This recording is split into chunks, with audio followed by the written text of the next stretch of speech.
간호사 한 명당 이제 보는 환자의 수가 이제 줄어들게 되면은 우리 한국의 건강보험료가 굉장히 많이 오를 것이다. 전 참 그걸 보면서 느꼈어요. 이런 거에 대해서 의문을 가지고 있는 분들은 정말 중증 질환으로 병원에 장기간 입원을 해보신 적이 없구나. 아직까지도 굉장히 많은 병원에서 간병인을 요구를 하고 있어요. 그 의미가 뭐냐면요. 현재 한국 의료 시스템은 병원에서 책임을 져야 되는 간병 의 부분을 아직까지도 환자 아니면 환자 보호자에게 부담을 지우고 있다라는 얘기가 됩니다. 24시간 상주 간병인을 쓸 때 하루에 13만 원의 금액이 든다고 합니다. 몇 주일지, 며칠일지, 몇 달일지 모르는 입원 기간 동안 상주 간병인이 있어야 된다는 거예요. 간호법이 제정이 되면요. 간호사 한 명당 보는 환자 수가 줄기 때문에 간병에 대한 개인적인 부담이 줄어들다가 결국에는 없어지는 방향으로 가야 합니다. 없어지는 방향으로 가야 되고요. 그에 비해서 건강보험이 될 거기 때문에 여러분들이 계속 비용을 지출을 했던 사설 간병인의 비용은 없어질 겁니다. 우리가 정말 의료 시스템, 한국 의료 시스템의 질에 대한 향상을 꿈꾸고 있는 의료직 종사자라면 지금 이 간호법 제정을 설 예로 해서 하나씩 다 같이 조금씩 발전해 나가는 방향으로 가야지 어떠한 선례도 생기지 못하도록 서로 다른 의료 직군들끼리 끌어내리고 싸운다면 과연 결과적으로 한국의 전체적인 의료의 질은 어떻게 될까요?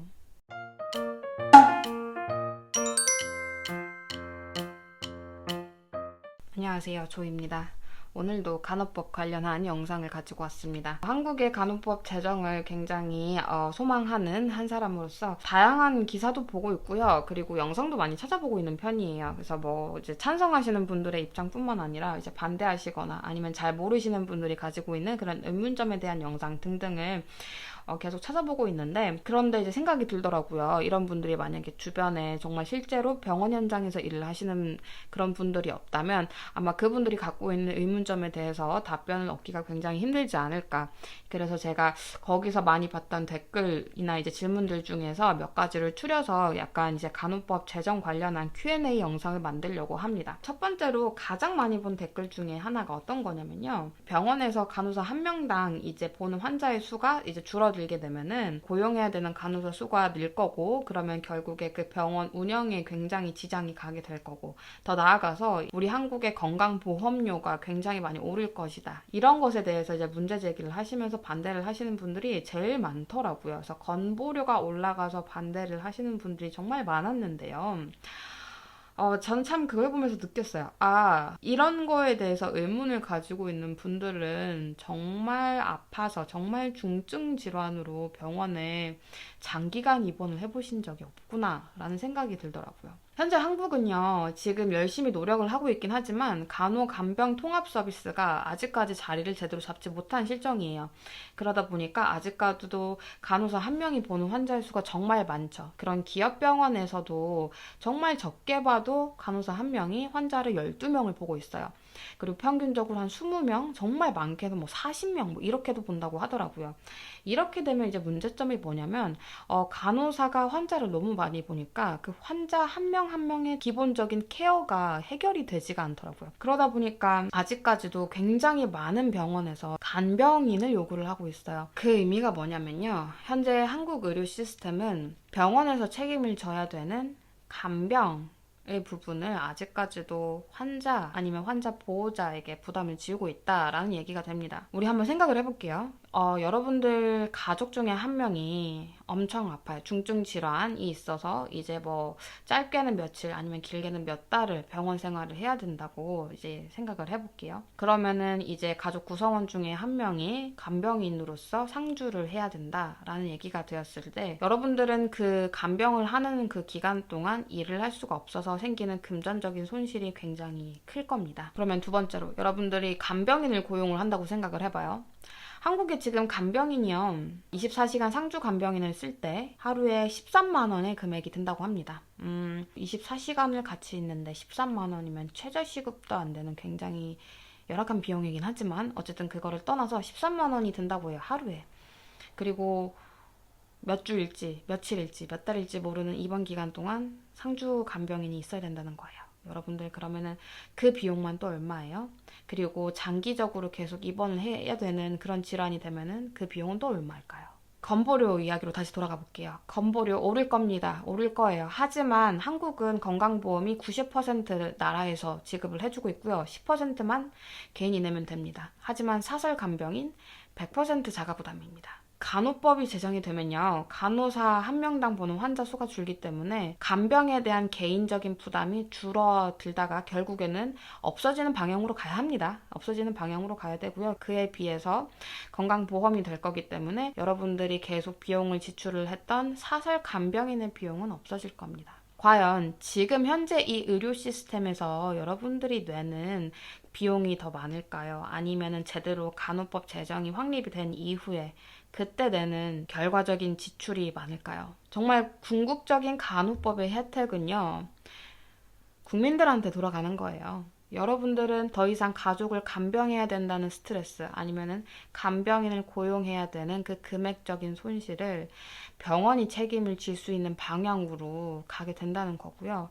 그게 오롯이 간호사의 책임으로 확립이 될 수 있게 만드는 게 간호법 제정입니다. 그리고 두 번째로 또 어떤 분들이 이런 얘기를 많이 하더라고요. 아니, 그럴 거면, 그렇게 간호사 징징댈 거면 공부 열심히 해서 의사 되지. 너네 공부도 열심히 안 해서 간호사 된 거 아니야? 개소리 아니야? 아, 죄송해요. 순간 정신을 잃었네요. 그래서 뭐 간호사도 의사만큼 공부를 하고 수습기간을 줘라 라고 얘기를 하는 댓글이 많더라고요. 솔직히 말할게요. 대찬성입니다. 현재 한국은요, 간호대학원을 졸업한 정말 전문 인력, 전문 간호사들이 제대로 된 대우를 못 받고 있어요. 여러분들, 간호라는 분야에도요, 굉장히 많은 분야가 나눠져 있어요. 그래서 한국의 간호 임상대학원만 봐도 지금 대략적으로 생각나는 것만 해도 아동간호, 모성간호, 성인간호, 노인간호, 중환자간호, 응급간호 정말 많습니다. 하지만 한국은요, 아직까지도 그런 간호 임상 전문 대학원을 졸업한 간호사들에게 제대로 된 대우를 해주고 있지 않아요. 아무리 그렇게 전문 지식을 쌓고 학위를 딴다고 해도요, 병원에 남아있으면 아직도 평간호사입니다. 그렇게 정말 전문 지식 있고 경험 많고 경력이 많은 간호사를 대우를 해주질 않는데 누가 임상에 남아있고 싶겠어요. 그러다 보니까 많은 간호사들이 임상을 떠나게 되는 거죠. 왜 전문 간호사가 필요할까요? 여러분들 한 번도 보지도 않았고, 그리고 보고 싶지도 않고, 상상도 하고 싶지 않으시겠지만요. 정말 대부분의 의료적인 시술과 수술은요, 여러분들이 정말 생각하지도 못한 부작용이나 반향, 나비 효과를 불러일으킵니다. 그냥 그 수술만 하면 끝인 게 아니에요. 아니면 그때 약만 먹는다고 끝이 아니에요. 그 약이 부작용이 있을 수 있고 그 수술이 부작용이 있을 수 있고 그리고 그런 수술로 인해서 예상하지 못한 그런 신체의 일부가 사라지고 뭔가가 새로 생기는 경우도 있어요. 대장암 수술을 하게 되면은 이제 항문을 쓰지 못해서 장루가 생긴다든지 아니면은 이 혈액순환이 잘 안 돼서 만성 궤양을 갖게 되거나 아니면 당뇨발이 생기게 되거나 정말 많은 만성 질환이 있다고요. 그런 만성 질환은 바로 환자 곁에서 의료진이 데일리로 간호를 해야 되는 경우가 정말 많아요. 그런 경우가 자주 있고요. 의사가 그거를 할 수 있을까요? 의사는 바쁘죠. 수술하고 처방내느라 바쁜데. 더 문제는요. 그런 모든 부작용들, 모든 반향들, 그런 나비 효과들이 다 다르고 다 제각기 다양한 기전으로, 신체 기전으로 일어난다는 거예요. 그러니까 그 하나하나당 정말 전문적인 지식을 갖고 있어야 돼요. 장르는 대장 쪽일 거고, 뭐, PCN, 배액과는 뭐 그쪽 배액 쪽 문제거나, PCN 같은 경우는 뭐 신장 문제일 거고, 뭐 당뇨발은 당뇨니까 이제 엔도크라인 쪽이고, 내분비내과적인 그런 문제인 거고.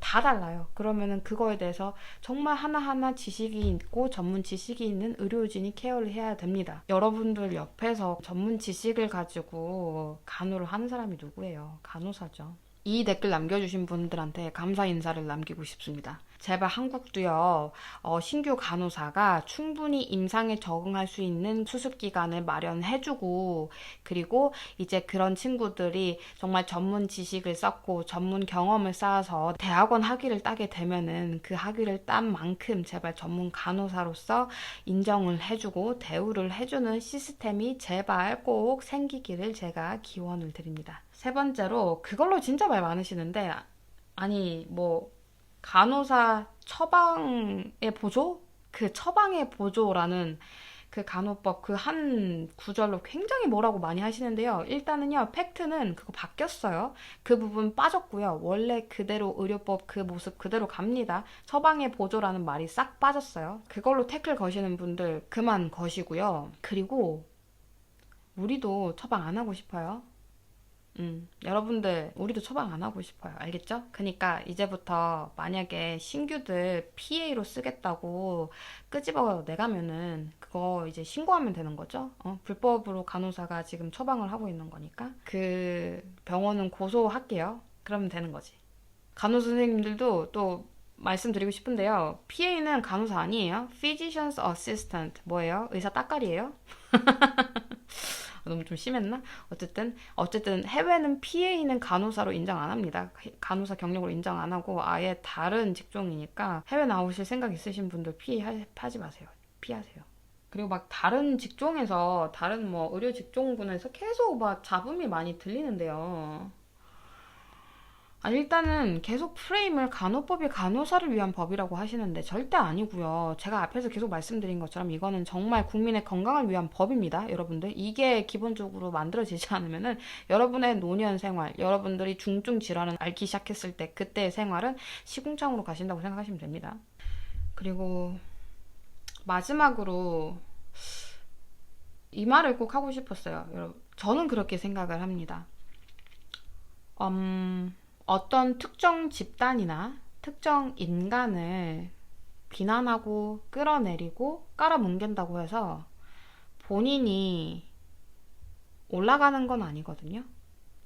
오히려 그 같은 그룹 내에 소속되어 있는 사람들끼리라면 그런 진흙탕 싸움에서 오히려 전체가 다 같이 나락으로 가는 모습을 보실 거예요. 우리가 정말 의료 시스템, 한국 의료 시스템의 질에 대한 향상을 꿈꾸고 있는 의료직 종사자라면 지금 이 간호법 제정을 설 예로 해서 하나씩 다 같이 조금씩 발전해 나가는 방향으로 가야지 어떠한 선례도 생기지 못하도록 서로 다른 의료 직군들끼리 끌어내리고 싸운다면 과연 결과적으로 한국의 전체적인 의료의 질은 어떻게 될까요? 그 말을 꼭 하고 싶었습니다.